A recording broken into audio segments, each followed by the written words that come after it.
how I teach you to treat your own mother? No shame! You cabaret girl! Don't say that. I don't care! I don't care either. She can call me any name she likes. I don't care. Look at her! Worse than cabaret girl!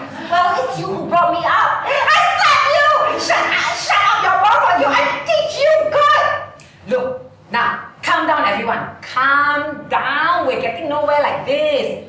So, everyone, sit down and calm down. Or else we might as well forget the whole thing. Alright? Alright, good. Now, first thing first. Give everyone a chance to put his view, and I don't want any interruptions. So, you're sure you want to go through with this thing? Yes. You know all the implications, all the risks? Yes. She knows that! I said no interruptions. Else, we all get nowhere. But Jenny, he's an Indian and you're Chinese. How can you think of marrying an Indian? I know Raju's a good fellow, I like him. But how can you think of marrying him? Look, Bob, it's simple. I know how you all feel. I know you're mine, our relatives, our friends. They'll talk bad on me. I know you're mine. To me, it's so simple, and I know what I'm doing. I've thought a lot about it. I know there will be difficulties, but I know what I'm doing. I love Raju, and I know he loves me.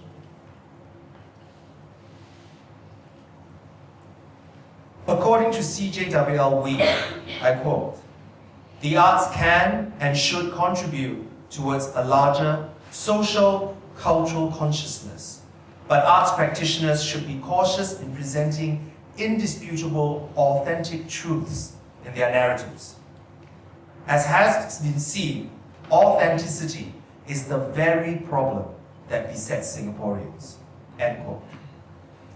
The search for the authentic has always been at the heart of cultural production.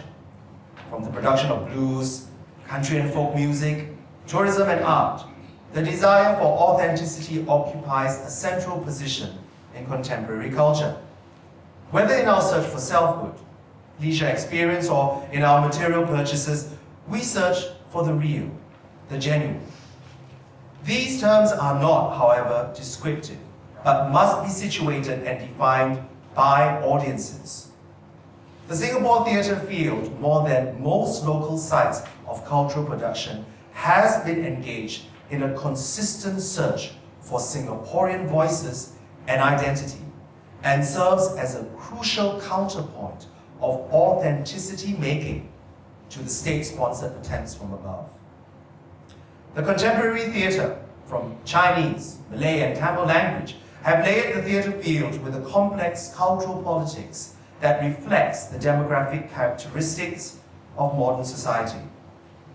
By the late 1980s to early 1990s, Singapore English language theatre and Chinese language theatre to some extent saw a creative explosion of local talent which, through a body of work, began for the first time to articulate with conviction and resonance an authentic Singaporean post-colonial imagination. It is thus no surprise that Singapore English language theatre, since the 1980s onwards, has been the site of cultural production that has most consistently and critically challenged the state's manufacture of authenticity.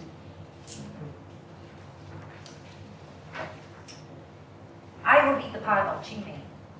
I will read the part of Wong. What gives you the idea that I'm in love with Huang?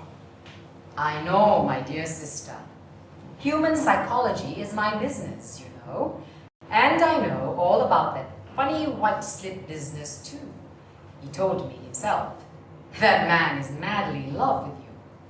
True, but that could not give you the impression that I am in love with him. No, that couldn't. You do. Just look at yourself in the mirror. A person who's going away on a long trip does not look so sick and worried unless she is leaving someone behind, someone precious and close. You feel sorry now because you are leaving Hua Min. You don't want to leave him, but somehow your pig-headedness tells you to. Why? For the first time in your life, you have no words to reply. I'll tell you why, Chingmei. You have suddenly fallen in love with him, much against your will and judgment. You have class prejudice, that's what you have. You are prejudiced against people like him and I, and all the rest of the English educated. You think we are smart Alex. Suddenly, you find him irresistible. You are now emotionally shocked and intellectually demoralized. I know it's terrible to realize that truth, but you have to face it. Come on, it's late now. I'll take you home. The BNP government started to address the vertical division in Singapore society early on taking office. British rule had encouraged a relatively small number of people to be educated in English, after which to train for a profession or, as in most cases, to work in a commercial firm or a government department. The high end of this English-educated class consisted of an administrative elite who were yet lower than the colonial masters under whom they worked. Also in this class were doctors in public and private sectors, engineers, lawyers, architects, accountants, business executives, and lower down the scale, teachers, pastors, chief clerks, and secretaries. The English educated as a class had voted against the PAP in the 1959 election. The English language press and the Catholic Church had taken an anti-PAP position. Dr. Goh Keng Swee, who made this charge, said, quote, "The English educated must essentially lose the privileged position they enjoyed under British colonial rule. They must first try to understand what is going on in the society in which they live and get to know the tremendous social forces that lie beneath and on the surface of things. The English educated must find his way back to the people. He must break out of the cultural and class isolation in which he now lives. He must regard himself as one of the people, work with them, fight for the rights of the common man, make life more just and more decent for the hundreds of thousands who live in our slums." End quote. I will read the part of radio announcer. I will read the part of Chong Kit. Wong switches on the radio. The time is now 8:15 a.m. Here is the news. A plane bound for San Francisco crashed into the South China Sea about an hour ago. It left Singapore at 5:20 a.m. this morning. Wong rises from his bed immediately. Ramen puts down his newspapers and jumps up. In Washington yesterday, President Kennedy said the future of Asia lay in the hands of its young people. Suddenly, Chingmei appears at the door. Both Wong and Ramen are completely taken by surprise. Ramen is now standing. Chingmei rushes to his arms. He holds her. She sobs. Wong sits like a Buddha on his bed. The plane, which left Singapore at 5:20 this morning for San Francisco, crashed into the South China Sea about an hour ago. It is feared that there is no survivor. No other information is available. In Washington, President Kennedy told newsmen that the future of Asia were in the hands of its young people. He said that it was for them alone to decide what kind of Asia they wanted.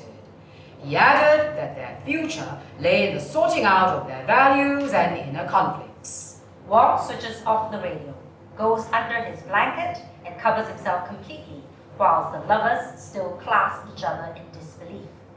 Final curtain of A White Rose at Midnight, 1964.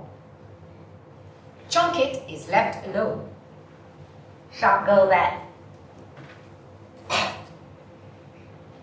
Got to be careful with a girl like that, you know. Real sharp, don't you think? But she's okay though. Good here. Here.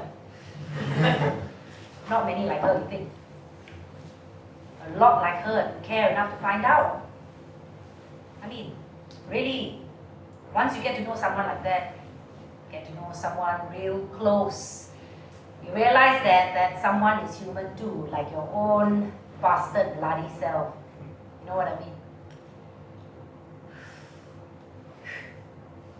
Real sharp though, that one. Senses something between Mary and I. Damn right too. Since there's no one else except me and you fishers, I can tell you a secret or two. I got a problem. You see, Mary and I, we difficult, you know, to tell it straight. What I mean is damn difficult. Don't believe? Then come down here and try. It's easy for you up there, you're a fish or you're supposed to be fishers. No need to say anything, just open and close your mouth like this. But it's difficult for us humans down here. Okay, time is wearing on. Tell you straight. Fact is, I got Mary pregnant. You know, just one of those things. But one of those things is bad if it happens to you. Question is, what to do? Marry her? What will the old woman think? You met her. How she called Jenny a shameless cabaret girl and all that. Now I go and tell the old woman I'm going to marry a real cabaret girl. I mean, a bar girl. There are subtle differences, you know. Boy, she'll flip. Know what I mean? In her thick coconut head, she already dreamt of my white wedding to little Madeline. Don't really know what to do lah. Why don't you fishers think about it? Post me a letter. Now, I'm afraid I must be off. Got to join Mary in her room with the paper flowers. Good night. Final curtain of When Smiles Are Done, 1965. We have come to the end of this evening's presentation. Do join us downstairs at the courtyard for a drink, whiskey, and chat. And if you have any responses to our presentation or the two plays, write to us at info@center42.sg. Thank you very much.